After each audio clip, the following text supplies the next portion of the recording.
Now I would like to focus on the Trump administration's unprecedented coronavirus response. Some have erroneously suggested that the Trump administration threw out the pandemic response playbook left by the Obama-Biden administration. What the critics fail to note, however, is that this thin packet of paper was replaced by two detailed, robust pandemic response reports commissioned by the Trump administration. So we exchanged this one, which I will hand over to my assistant, Lindy, for these two pandemic response plans. In 2018, the Trump administration issued our Pandemic Crisis Action Plan, one of the binders that I just handed to Lindy. Further, from August 13th to the 16th, the Trump administration conducted the Crimson Contagion 2019 functional exercise. This was a pandemic simulation to test the nation's ability to respond to a large-scale outbreak. In January of 2020, HHS issued the Crimson Contagion 2019 Functional Exercise After Action Report. That was one of the additional documents that I just handed over.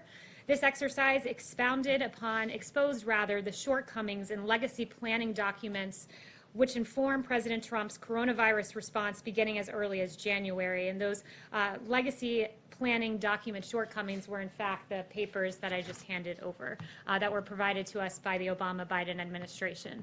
For example, President Trump's Crimson After Action Report highlighted that the Obama-era policy directive from November 2016, quote, and I'm quoting from the document, does not provide the requisite mechanisms or processes to effectively lead the coordination of the federal government's response.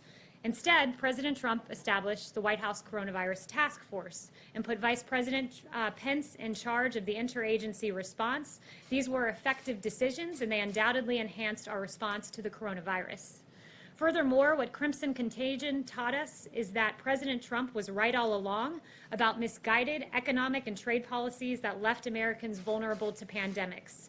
In June 2016, so many, many years ago, then businessman Donald Trump said this, quote, America became the world's dominant economy by becoming the world's dominant producer. I have visited cities and towns across this country where a third or even half of manufacturing jobs have been wiped out in the last 20 years. Today, we import nearly 800 billion more in goods than we export. This is not some natural disaster. It is politician-made disaster.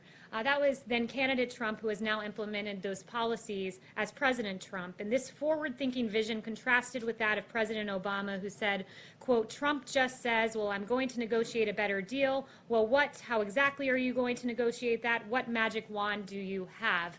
That magic wand was ripping up the Trans-Pacific Partnership. It was ripping up NAFTA. It was replacing it with the U.S.-Mexico-Canada agreement, a great deal for our automakers and our farmers. And it was ending China's predatory trade policies and negotiating a historic Phase 1 China deal. That is what this president has done.